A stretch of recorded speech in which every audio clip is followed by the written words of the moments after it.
Stepan Trofimovich sat deep in thought, his mind working intensely. And why does Lebyadkin know? Be so good as to make that inquiry of Alexei Nilyich, who has just called me a spy.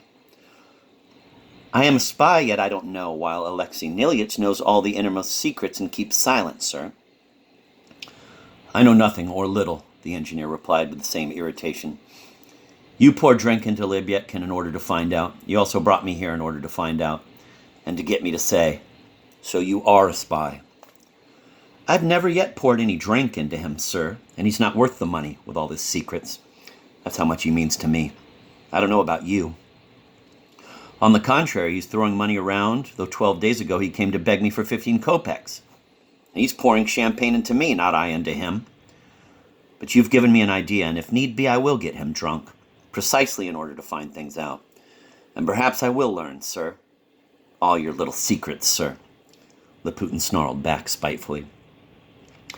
Bewildered, Stepan Trofimovich observed the two quarreling men. They were giving themselves away, and, moreover, were being quite unceremonious about it. It occurred to me that Laputin had brought this Alexei Nilyich to us precisely so as to draw him into the conversation he wanted through a third person, his favorite maneuver. Alexei Nilyich knows Nikolai Vsevolatovich only too well, he went on irritably, but he conceals it. And as for your question about Captain Lebyadkin, he met him before any of us in Petersburg 5 or 6 years ago, in that little-known epic, if I may put it so, of Nikolai Vsevoladovich's life when he had not yet even thought of doing us the happiness of coming here. Our prince, one can only conclude, surrounded himself at that time in Petersburg with a very odd choice of acquaintances. It was then, I believe, that he became acquainted with Alexei Nilyich. Beware, Laputin. Beware. I warn you that Nikolai Vsevolatovich is intending to be here in person soon, and he knows how to stand up for himself. And how do I deserve this, sir? I am the first one to shout that he's a man of the most refined and elegant mind. And I set Varvara Petrovna completely at ease yesterday in that regard. Only, I said to her, I cannot vouch for his character. Yesterday, Lebyadkin said it in so many words. I've suffered from his character, he said.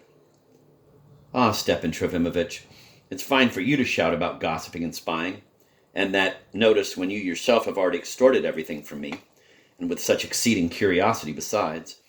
And Varvara Petrovna, she really put her finger on it yesterday. You had a personal interest in the matter, she says. That's why I'm returning to you. And what else, sir? Do I talk about purposes when I swallowed a personal offense from His Excellency in front of a whole gathering? It would seem I have reasons to be interested, not just for the sake of gossip. Today he shakes your hand, and tomorrow, for no reason at all, to repay your hospitality, he slaps your face in front of a whole honorable gathering the moment he pleases. From fat living, sir. And the main thing with them is the female sex. Butterflies and strutting roosters. Landowners with little wings like antique cupids. Lady killer pecorins. It's easy for you, Stepan Trofimovich, an inveterate bachelor, to talk this way and call me a gossip on account of His Excellency. But if you, being the fine fellow you still are, were to marry a pretty and young one, you might just keep your door bolted against our prince and build barricades in your own house. But why go far? If this Mademoiselle Lebyadkin, who gets whipped with knouts, weren't mad and bow-legged, by God, I'd think it was she who was the victim of our general's passions. And that this is what Captain Lebyadkin has suffered, quote, in his familial dignity, end of quote, as he himself puts it. Only maybe it contradicts his refined taste, but that's no great trouble to him. Any berry will do, so long as it comes his way while he's in a certain mood. You talk about gossip, but I'm not shouting about it. The whole town is clattering while I just listen and yes them. Yesing's not forbidden, sir. The whole town is shouting? What is it shouting about? That is, it's Captain Lebyadkin in a drunken state who's shouting for the whole town to hear. Well, and isn't that the same as if the whole marketplace was shouting? How am I to blame? I'm interested only as among friends, sir, because I still consider myself among friends here. He looked around at us with an innocent air. There was an incident here, sirs. Just think, it seems His Excellency, while still in Switzerland, supposedly sent 300 rubles by a most noble girl and, so to speak, humble orphan, whom I have the honor of knowing, to be given to Captain Lebyadkin. But a little later, Lebyadkin received most precise information, I won't say from whom, but also from a most noble and therefore most reliable person, that the sum sent was not 300 rubles, but 1,000. That means, Lebyadkin is shouting, that the girl filched 700 rubles from me. And he wants to demand it back, even if it's through the police. At least he's threatening to. And he's clattering all over town. That is mean. Mean of you, the engineer suddenly jumped up from his chair.